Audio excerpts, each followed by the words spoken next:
Нилска треска потврдена кај угинат гавран во центарот на Скопје, потврди министерот за здравство Сашо Клековски. Птицата ја пријавиле граѓани во Агенцијата за храна и ветеринарство и било веднаш реагирано.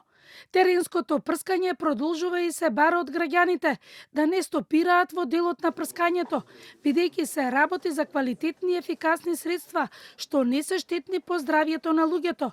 Исто така општествени одговорни компании учествуваат со 12 возила за прскање. Одговорно тврдам за квалитетот на средствата и нивната нештетност по луѓето. За ларвицидните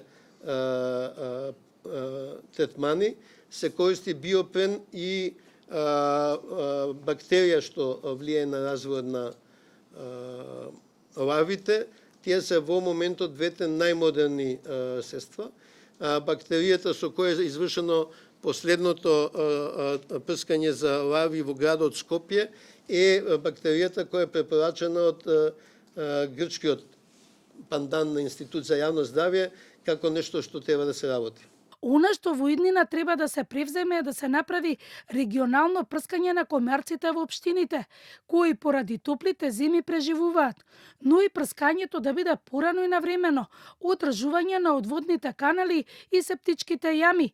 Не може една општина да прска, а друга не, објаснува министерот. Комарците не познаваат општини. Сметам дека и ларвицидната и адултицидната треба порано да се отпочнува и да се опфати многу поголема површина. Средството е квалитетно, во начинот на растварање и дозата е препорачана според проспектот, така да од таа страна немаме никакви сомнежи.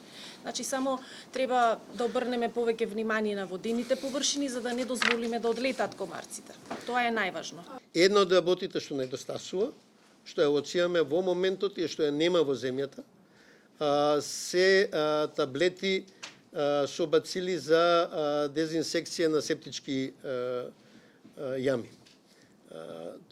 Тоа го има во Грција, го идентификувавме, го нема во Македонија и претпоставам дека ќе работиме на тоа да тие бидат достапни кај нас, за да сите граѓани може да ја применат како индивидуална мерка на заштита, земајќи во обзир дека многу приградски населени места во Скопје се уште се без градска канализација. Во инфективна болница хоспитализирани се 43 пациенти. 5 од нив се на интензивно лекување. Освен што има пациенти од Рачево и Илинден, има и потврда на пациенти од општините Центар и Чаир.